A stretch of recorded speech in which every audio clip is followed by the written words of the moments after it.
Hey, I'm Courtney Brooke, and this is Hustle for Happiness podcast. We are all on this journey to find happiness, and let's face it, it takes work. And honestly, it's not always rainbows and butterflies. This podcast is dedicated to helping you navigate life and cut through the noise.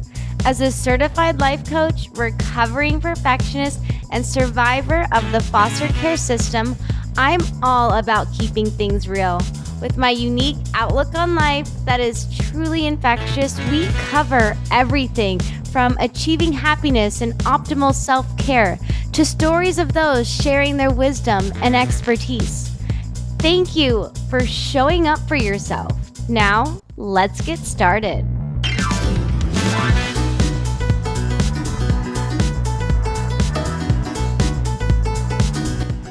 Today, we have a very special guest and an exciting topic, not only to talk about with Moha, but to really hear his story. Moha is a Costa Rican angel investor and neurotech CEO based in Stockholm, Sweden, who lives each day through the Pura Vida mantra.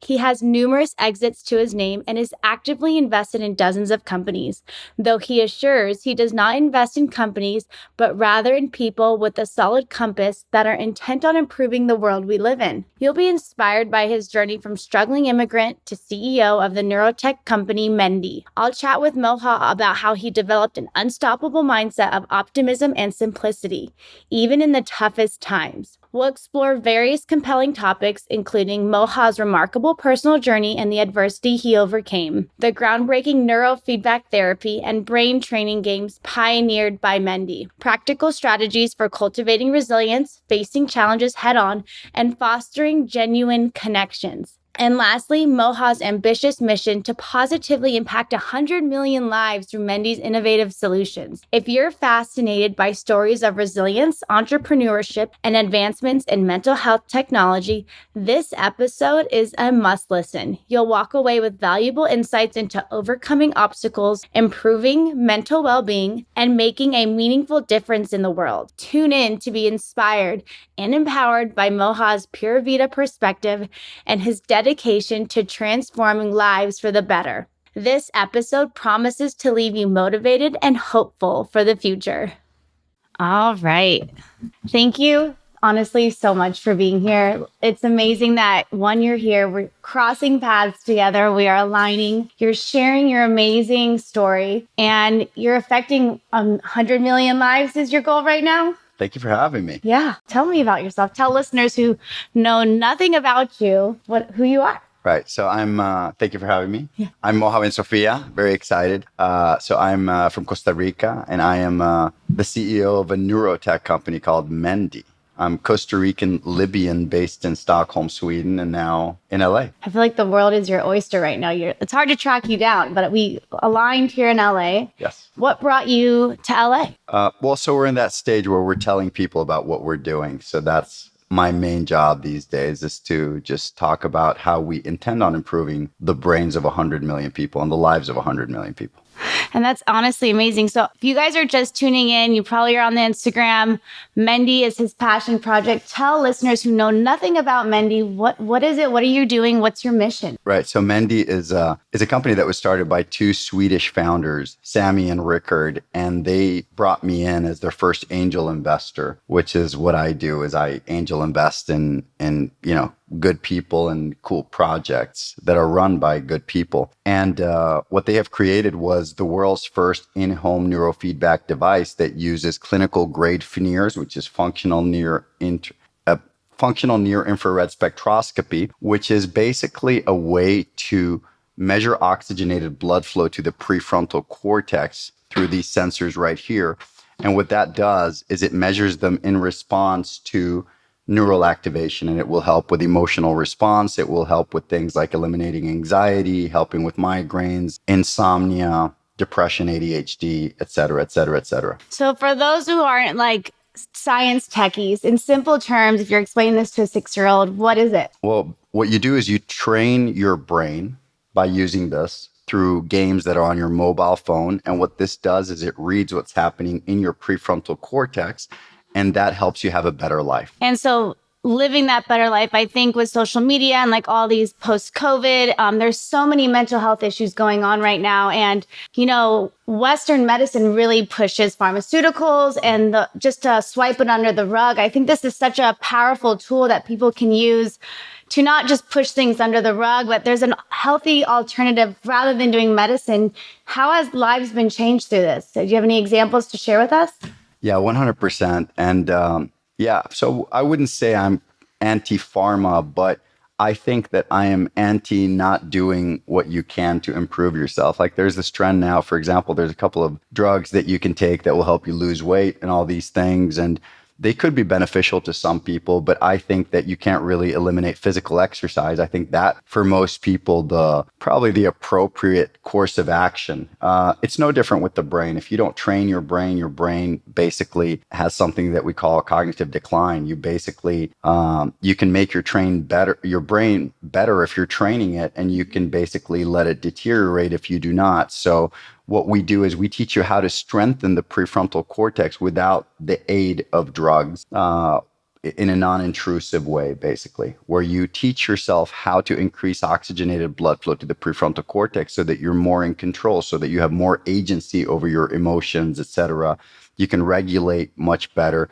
You can control your focus better, which in turn will help you with your sleep, et cetera, et cetera, et cetera.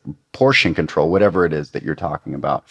So that's what we want to do. We're not saying get off your medication. But what we're saying is, have you done whatever you can to improve your brain naturally? And that's where we're going. And I think that there's so much power in that choice, right? Like for me, I don't really like to do pharmaceuticals. I actually want to address the problem, get better. And I think we're all on this pursuit to, at least for me and the viewers that follow, is that pursuit to get better, to want to get better, to work on it. And I think having that choice is super crucial. And sleep is so important. ADHD, like there's so many labels out there, but do you have to have one of those labels to use your device? No, I mean, this is for everybody. It's intended for everybody. Just like everybody should go for a walk and everybody would benefit from physical exercise, everybody should be training their brain, whether they're 5 years old or 95 years old. I agree with you. I also have this policy where I don't take drugs. I don't take medicine. I don't take, partly because I have a severe allergy to NSAIDs, so I can't take aspirin or those kinds of things. And it's been a blessing in disguise because I just got used to just kind of like toughing it out and not taking medicine. But And I do believe that we should build our resilience and not just have these coping mechanisms that just basically numb our pain, and that we should strengthen ourselves as opposed to just masking things. And it is very easy for somebody to just get a prescription, because I think the business model for a lot of pharma companies is, it's lifetime values and you not taking a pill and getting better, right? They want you to take the pill forever. But is that really what you as an individual want? People that are taking, for example, an antidepressant, it's like, they're not as sad. They feel better and it helps them cope. And a lot of people do need these drugs, but in the end, there's a lot that you can do naturally, like exercising, like getting a hug, basically, having more of a social life. There's a lot of different factors that tie into you having a better mental health and having a better overall life. And what we are stressing is that neurofeedback is a technology that's been used for 70 years. There's millions of people out there that are saying, hey, my insomnia is gone. Hey, my ADHD has improved dramatically. This condition, addiction has improved dramatically. I was able to stop smoking, stop drinking, whatever it is, got off drugs. And the problem is that it was not accessible to the average person. It was not accessible to, the single mom with 4 kids that I always talk about that is barely trying to make rent. That woman does not have money to drive to a neurofeedback clinic to get the help for the 2 kids that need it and for herself. And she doesn't have the means and the tools to stop herself from beating the shit out of child number 3 when they're crying. And it's a difficult thing. And, people just need to be given the tools so that they can thrive and that they can succeed, regardless of whether they have money or not. And that's our approach to this. And I think that's so crucial because I don't want to say those people, but those people that can't afford this device probably need it the most, right? That they need that help because they don't have access to those doctors or the pharmaceuticals or whatever. So this is an at-home care thing for people to utilize and their families to utilize, and everyone benefits from that. I think the mental health is so important. I mean, me growing up, I could have used one of these devices going through my childhood of adoption, and even my sisters, and probably my birth mom. Like, the resources are so crucial, and that is part of your mission, is to get this in the hands of everyone. I 100% could have used this. And that's kind of like what's led to me being on this mission and being so obsessed with it, is that, I found out about this at age 40, and I'm like, well, what could I have achieved had I had an overdose in 96. I've had a lot of issues that, would I have been able to have the tools to be able to cope with a lot of these things better? A lot of, anger issues and anxiety and, everything to PTSD from war. And all of a sudden it's like, wow, there's something out there and it's existed for a while. And, I didn't know about it. And then, the fact that I got lucky and that these much smarter Swedish engineers actually built something that is, that we could bring to everybody, because my dream is that people have this without having to pay for it in the very near future, And when you buy a Mendi now, it's meant to be shared by the whole family. The whole thing, our business model is not to milk as much money out of that single mom as possible. It's about the amount of lives that we can improve, not about the amount of headsets that we can improve. So when we talk about 100 million lives improved, we're not talking about selling 100 million Mendis or 200 million Mendis. We're talking about selling the least amount of Mendis possible that can impact 100 million people. And is there an age requirement? Like you say, kids, is the technology people are the transmitting? Is there anything like that? Is it completely safe? It's completely safe. It's actually really cool, because in the past couple of weeks, I met some doctors that are using it to help children that have drowned. Wow. And they're basically they're making their brain they're basically reactivating their prefrontal cortex functioning. Like, there's so many exciting things happening. But I talk to a lot of people, and there's just so many people out there. There's so many teenagers, with panic attacks, with anxiety, with there's a study that I read pretty recently saying that a fully functioning teenager now has a much poorer mental health than a psychiatric ward teenager in the 1950s. So just think of that, because of the technology curve, those brains just cannot cope with all those impressions. You brought up social media and stuff, but teenagers and children, it's more difficult, and they're more fucked up now than they have ever been, because there's just so much being thrown at them. Life is a lot more complicated with every day that passes. So what we want to do is to give them and people of any age basically the tools so that they can cope. And I think having those tools is so important, which is why I'm so excited for you even to share this product. And, how do you envision the positive impact of this approach on individuals and communities worldwide? I think that, there's a study being done in Sweden, for example, with juvenile delinquents, where they will give this to opposing gang members and they will lose the urge to fight each other and to commit crimes. So insane. You could argue that, if everybody had access to better brain health, because if you have a fight with somebody, if you have a problem, if you're stressed, if you're angry, the first thing that happens is that your prefrontal cortex shuts down. That's the front part of your brain. And what happens is the amygdala takes over. The amygdala is the same part that's telling you to drink that, to eat that last bag of chips, or to drink that last glass of tequila, or that's also telling you to slam the phone against the wall because somebody didn't reply your text, or that's telling you to get out of the car and punch the person that honked at you. So it's very dangerous when the amygdala takes over. So basically, if we could get to the point where we improve the prefrontal cortex of millions of people, you're essentially making the world a much safer and a much happier place, a much better place, a much more inclusive place, because people don't have those things, those fears. They better control those things that create problems in society. And if we're going to go into from the commercial aspect, my dream is that people don't have to pay for them within the next 3 years, so that everybody just gets them, because now the science is really piling up, and we've got some of the top scientists in the world. We're very science-based. And if you download the Mendi app, you're going to see that there's going to be some of the top experts in the world explaining to you what's happening. They're giving you advice. We want to be the hub for everything brain related, and integrate with everybody else. We don't see anybody as a competitor. That's not how we approach things. And the dream is that everybody has access to this, whether they're in Bangladesh or they're in Los Angeles like we are. I think that's so powerful too, because I mean, Western society believes in just like rapidly just getting rid of the problem without like really figuring it out. And I think this is such a great, like, you called it brain training, but I think that's so amazing because you can use it with therapy. You can use it with exercise. You can use it with other modalities to better enhance your life. And you don't have to have anything wrong with you. It just adds value to your life regardless of what you're going through. And I think that is so key because people have a choice now. We have choices in life. And I think that no one falls victim, but this is just, I just think of a family of 5, the mother can't get to therapy. She can put on her Mendi, right?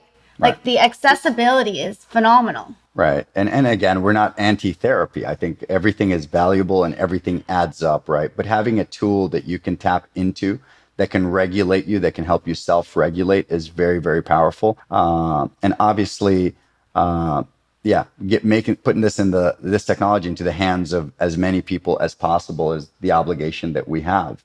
That's how we look at it. All right, so let's back up a little bit. You have this beautiful mantra that I think is just so powerful, and there's no one out there that's impressive once you understand how amazing you are. And that's so true, and it serves as a reminder for those just embracing who we truly are and unlocking our full potential, which I mean goes hand in hand with this Mendi product that you're talking about. But can you just share with us the Pura Vida mantra and what it means to you and how it influences your daily life as an entrepreneur? Pura Vida. So I mean, I don't say it like that, but yes. well, Pura Vida is a very Costa Rican thing. Like in Costa Rica, everything is. Pura Vida has a lot of different meanings, but the literal translation would be pure life. Yeah. And that's kind of how we approach it. Like my perspective to life, I think, comes from growing up in Costa Rica. And it just comes from everything is easy. Like things are going to work out. It's just like, fuck it, And when I talk about that you can basically do anything, that nobody's that impressive, it really comes from just the life that I have had, because I don't really have any particular talent. I'm not particularly great at anything. Mm-hmm. I'm the CEO of a neurotech company, and I only graduated high school. So, and I have the best scientists in the world, and I still laugh about it. I think it's hilarious. And I'll be talking to these guys from Stanford and Princeton and all that. And I just think it's hilarious that I'm even in the room and, people are listening to me. And that's kind of like, I think that approach to life makes everything possible. Mm-hmm. That you don't take yourself too seriously, that you're just like, it's just like life is just this fun journey. We make it whatever we want. Like people make it to be so difficult, and people obsess about the wrong shit. Right. And it's actually really easy, and there's a lot of great people, and that's why I get so I just think it's so sad when I hear like people saying like, oh, there's no good women out there, or there's no good men out there, and I was like, there's a lot of good men, there's a lot of good women, there's a lot of good. It's just that people are just not opening their eyes and they're not listening. And I have a very positive approach to life, even though I've had a pretty fucked up life in many senses and a lot of fucked up events, but the Pura Vida is always present. Right. And I think we as a society tend to complicate things, especially, again, going back to social media and the suicide rate going up and that comparison aspect. We get so overwhelmed with that. How have you not let that take over you? Well, I'm a little bit older, and I am very fortunate that I was born in in an age where TV was social media for us. Right. Like watching Transformers was social media. So I can't claim to know what it's like growing up and not being able to take a shit without watching 50 TikTok videos of, perfect people with perfect lives, right? So it's a lot more difficult for my niece and my nephew, for example, than it is for me. But what I will say is that my moral compass is very well calibrated, and my priorities are very straight, so I don't have to really worry about that.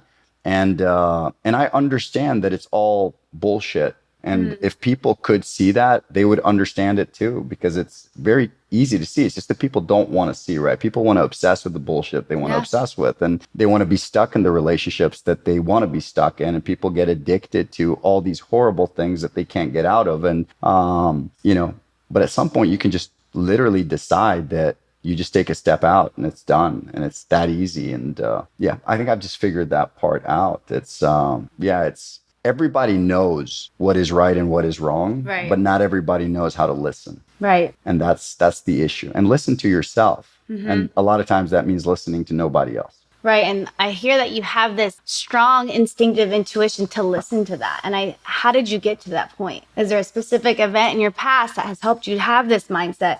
Is there anything that comes to your mind when I say that? Well, in science, it's a concept called self-efficacy. Like, so basically I've just become good at rewiring my own brain, even before I knew anything about neuroscience or neurofeedback, or, I'm very new to this. I'm not an expert by any means. I have access to the best experts in the world, which makes me feel very fortunate about that. But, it's about choice. If there's a little kid out there, let's say, give me a person, give me a character, give me a person. From a movie? No, give me a human being. I don't give a fuck about a movie. I don't give a fuck about any celebrity. Give me a person. Like, tell me this is a X age, X person. Their name is this. She's 23. 23. Single mom. Single mom.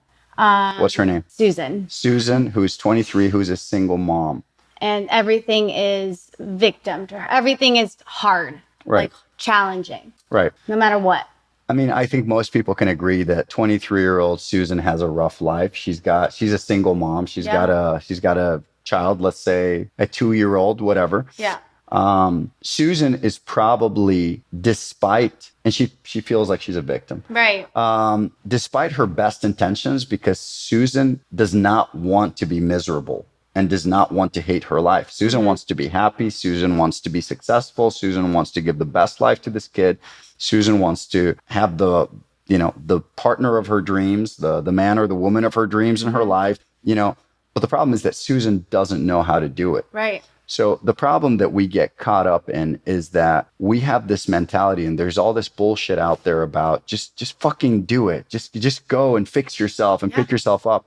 The problem is, and that sounds very good, and all this motivational bullshit sounds great, but the problem is a lot of times people just cannot do it. I agree. So there's a lot of times where there's something that needs to kick off for people to be able to take an action. It's like me looking at, we're in West Hollywood, but the house here in West Hollywood, but if I walk 2 blocks down the street, there will be homeless people down the street. 3 blocks down, you'll see some homeless people. Yeah. It would be like me standing there and being like, bro, just get up and get a fucking job. Come on, you can. Yeah, I mean, no shit. You think this person wants to sleep in the fucking rain? No, they'd want to sleep in a nice bed, and they would. But the problem is that we do not have the tools many times so that we can take that step to get the life that we want for ourselves, for Susan, for Susan's 2-year-old child. So what Mendi is all about, it's about enabling that better decision-making, enabling the elimination of rumination, better decision-making. You could argue that, hey, Susan, wasn't it her name Susan? Yeah.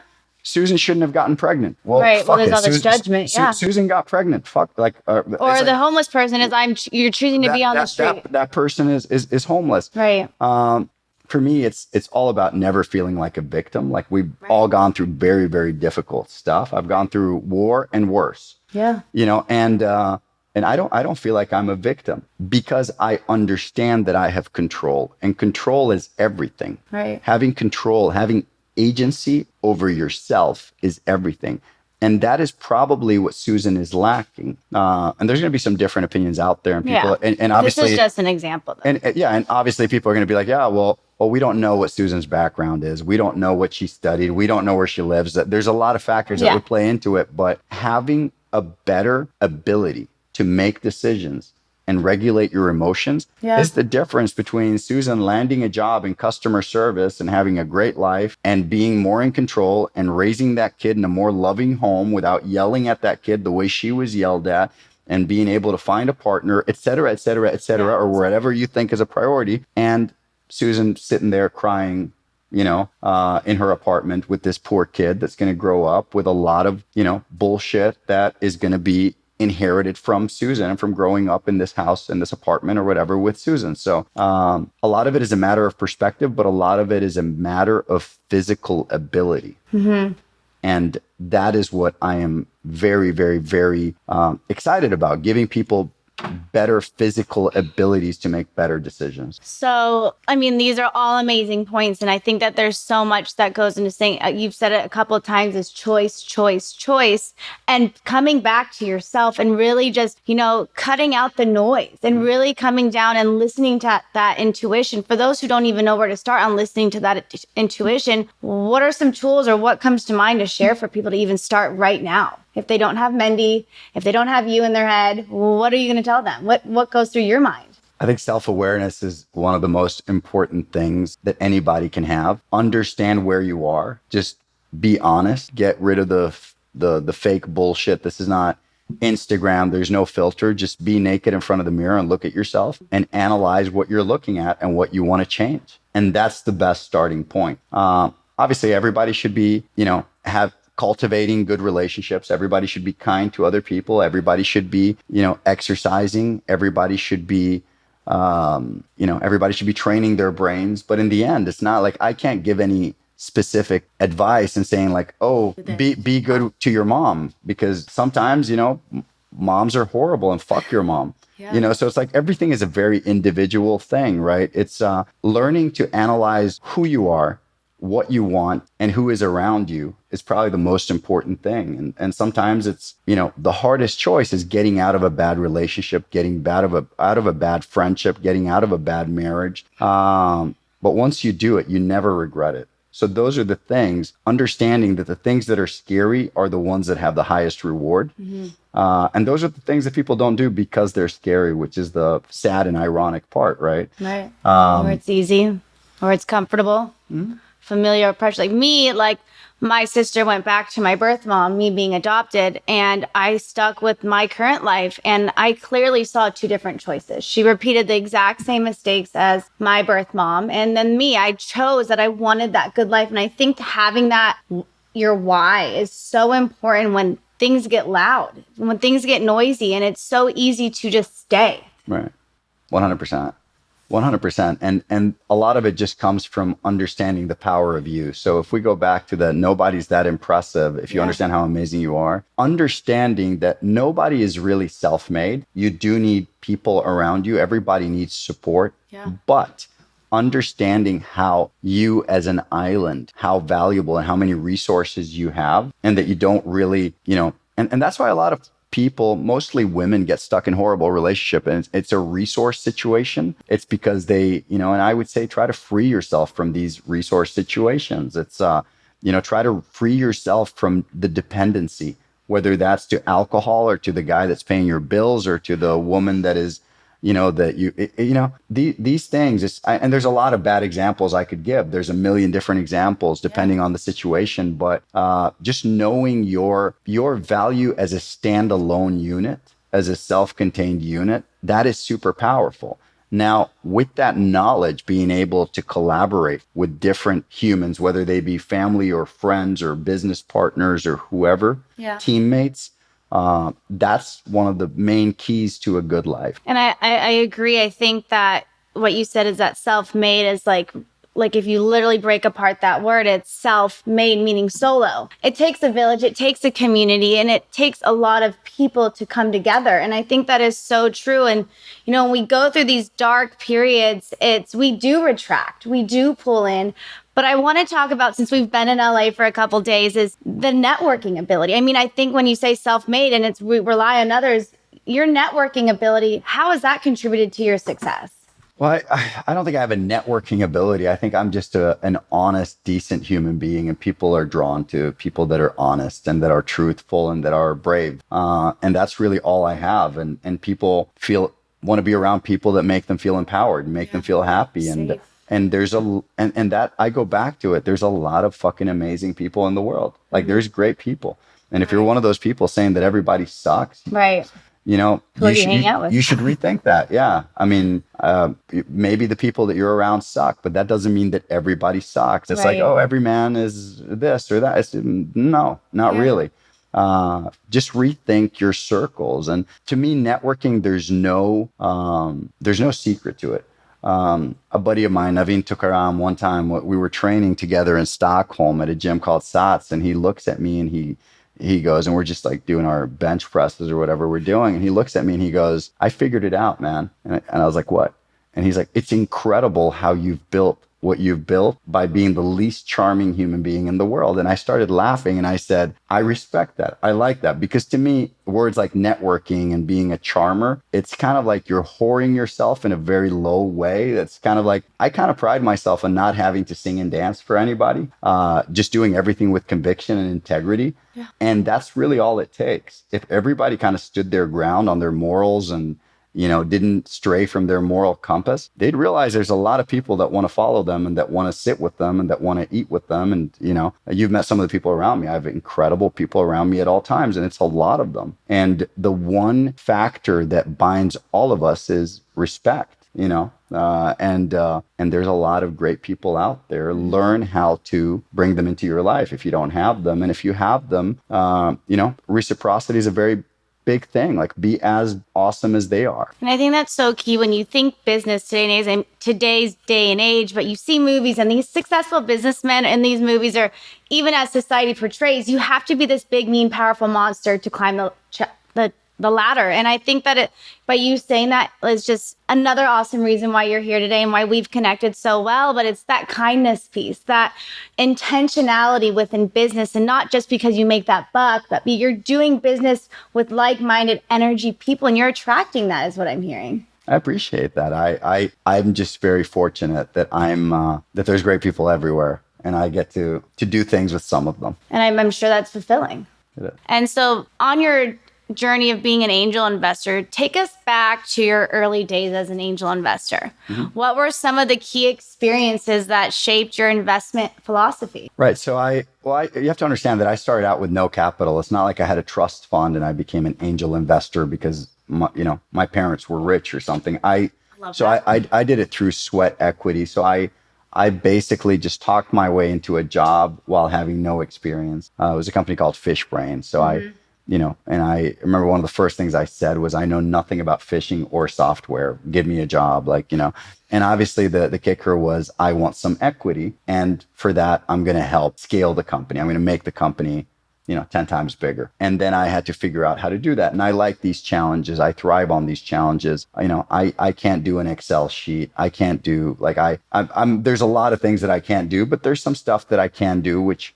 probably most waiters are good at the stuff that I'm good at. I just put myself in a different context. I got out of that restaurant where I'm waiting tables and I started putting that same skill set into something that was, that was bigger. And so bottom line is, I did Fishbrain. I scaled it. That was a little exit. Then I did another company after that. Then I did another company after that. But this was all sweat equity. I didn't have money to begin with. And one of the biggest misconceptions that people have is that you need a lot of money so that you can get into great companies and you can make more money. And that is absolute bullshit. That's obviously not it. Once I did have a certain amount of money, that's when you become more popular and everybody thinks, everybody wants to hang out once you have a little bit of success. And I remember that question used to come up all the time. What's your investment criteria? Do you want to invest in this? What's your investment criteria? What do you invest in? And I remember I called up a buddy of mine who's the chairman of the board at Mendi, Marcus Exall. And I was like, Marcus, what's your investment criteria? I keep getting this fucking question all the time, right? I wasn't hearing this shit when everybody thought I was a personal trainer. And he's like, well, my investment criteria is, if I like a company, I take the founders out to dinner. And if they look the waiter in the eye, then I invest. And if not, I pay for the dinner and I never talk to them again. And that's kind of been part of my investment criteria. I love that. Because I'll invest in anything. I don't have a vertical. I'll invest in anything. If I like somebody and they can pitch me on something on a napkin and it's cool, I'll say, let's fucking go on this journey. And I love that. And I think people have that mentality of, when I have this, I will do this. When I have money, I can become successful. And I just hear, again, you come back to this piece of, I hear a lot of confidence. I hear a lot of, you believe in you, and you have this mission mind, if you want to say it, but you're on a mission, but you don't stop. I think it's that Pura Vida.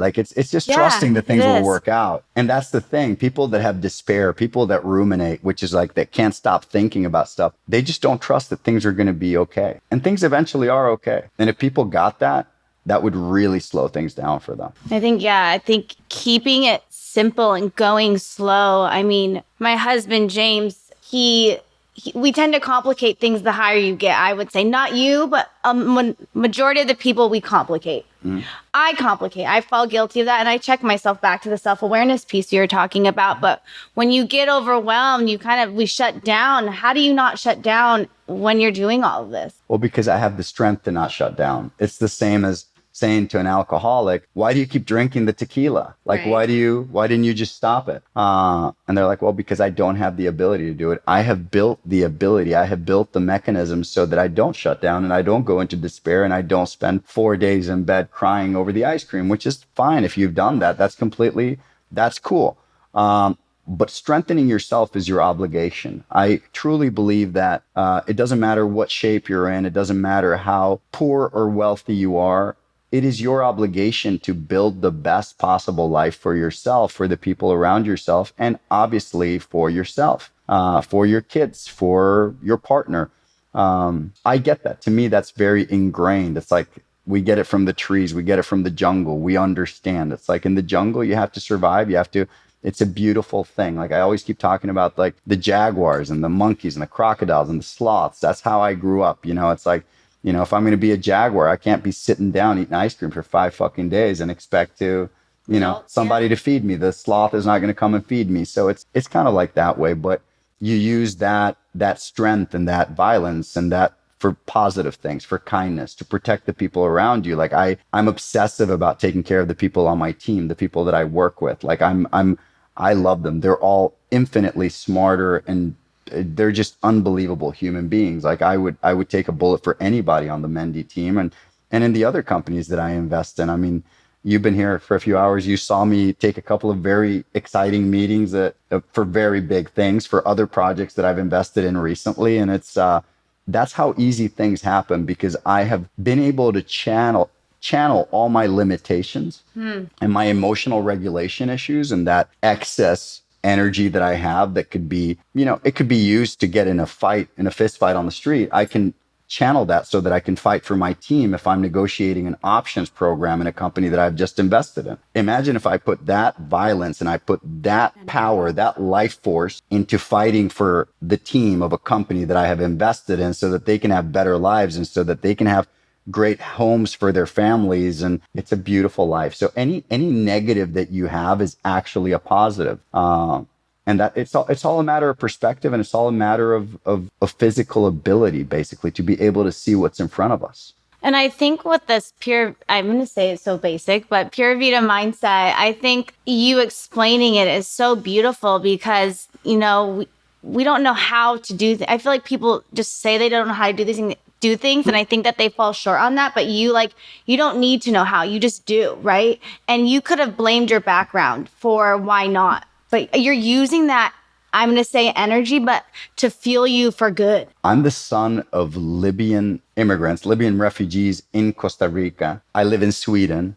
I'm in LA right now. Like to me, it's just, it doesn't matter if you understand yourself and you've got that self-awareness piece, you should be able to thrive at anything that you decide to do. And if whatever that is, you should be happy with it because being happy is basically, it's a combination of factors, right? And we don't always have to be happy, but having a life that we're content with, a life that has purpose, that's something that I feel is an obligation for all of us. And those listening right now, how can they incorporate this Pura Vida mindset into their pursuit of authenticity and purpose?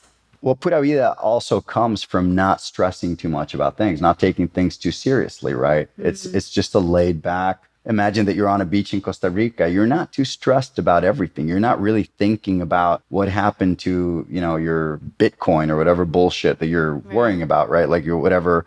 I'm not saying that's bullshit, but I'm just saying whatever it is that you worry about, what the person that, that didn't like your picture on Instagram or it's like life is just so much bigger than the money that we have or the clothes that we wear or the likes that we get, or there's a billion incredible people out there, you just need to find a couple of them. That's how beautiful is that there's a billion amazing people out there. You just need to find a couple of them. And that's enough for you to have a great fucking life. When you simplify things to that point, you realize how ridiculous the things we stress about are. And that's kind of the Pura Vida mentality. It's just grab a coconut and have a banana and just go for a swim. And it's like, that's really life. It's not really, obsessing about your stocks. And, I do that. I'm an investor. I see stuff. I don't obsess about them, but I mean, I have stocks and stuff. And it's just like, but I don't wrap up my happiness and my life force into that. Like if something goes to shit, if an investment goes to shit, I've had investments go to shit. Last year, I had a couple of them, like bets that I took that just went to shit, where I would just go out and have dinner with the founders and be like, fuck it, we'll get them next time. And it's just like, it doesn't matter, right? It's an approach to life where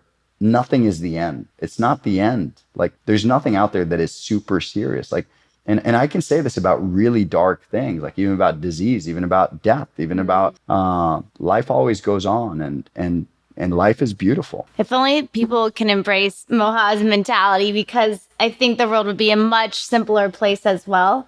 I wish that was for everyone. And I think we can all walk away with a little piece of you today, There's a billion people that would say this better than me and that understand things better than me. And I'm grateful for the opportunity. I'm just grateful to be able to live this life and to be able to enjoy the food that I eat. And the simple things mean a lot more to me than the big things. And if everybody did that, like honestly, like I don't see how we would have wars. I don't see how people would be fucking each other over. I don't see how, like, there is a world where we all just help each other and we're all friends and we're all, that is possible. And I agree. I mean, I think when we come back to that simplicity, it actually like silences the noise completely. And that we can come back to that today, even starting today, just saying we start today. And that piece of forgiveness, or that piece of, we are human, shit happens, but I'm hearing that, you let it just go. And that's so amazing. And I could even work on that. When we embrace this mindset of it's easier than it seems, how can you help purpose-driven entrepreneurs overcome challenges and stay true to their vision during tough times? Again, it's a matter of perspective. It's like Susan already got pregnant. It's not like... Can't change it. You understand? It's just like, oh, well, this is where we are. Like, what do we do? Like, if, let's say somebody meets Susan, I meet Susan, let's assume I'm single, I meet Susan, whatever. And I'm younger because Susan is very young. And all of a sudden, Susan's got a baby, then that's great. Then that you approach things as they come. Like, it's like, no, everything is, life throws circumstances in front of us, but these circumstances are opportunities for choice. Yep. So everything is about choice, because all of these things, it's a different level in a video game where it's just so much fun. It's like, oh, wow, how am I going to approach this one? Wow, look at this curveball. That's interesting. That's how the roots keep growing. And to me, I just embrace that. I don't see it like, oh, fuck, this is the end of the world. Everything went to shit. Like, no, there's really no need for that. I think like that's so beautifully said, is you just see it as an opportunity and like what is coming out of this. And so as we wrap it up, I mean, I can't believe 45 minutes went by so fast, but just can you summarize the transformative power of taking a step forward and embracing one's true self in just a few words? Yeah. So I learned this when I was a kid. I've said this to many people. I listened to a song when I was a kid, and I hadn't made the basketball. I was 2 years younger than all my classmates, and I didn't make the junior varsity basketball team. And I was a kid. I was like a preteen. And I remember I listened to a song and I just decided that was a mantra. And every time I would do this, I would take a step forward. Again, that's called self-efficacy in neuroscience. And it's as simple as that. If a 15-year-old that thinks she's ugly literally looks at herself in the mirror and says, every time I slap my hand, I'm the prettiest girl in the world, that becomes a reality. That's a real thing. It's, our brain believes what we tell our brain to believe. And so for me, that's what it is. Take a step forward means, don't be afraid, because what the fuck is there to be afraid of? And obviously what something like Mendi can do is that it can help you make those negative thoughts go away so that you can actually better take that step forward. I think it's an amazing thing. So how can our listeners connect with you and support the mission of Mendi and its impact on 100 million followers? 100 million people. Our lives, 100 million lives. 100 million lives. Yeah, not followers. Yeah, Mendi.io. Check it out. And you can download the app on the App Store, Mendi. Where can they follow you? I don't check LinkedIn. I get spammed a lot. Okay. Instagram, I guess. What's your handle? Or Moha Bensofia, which is my name.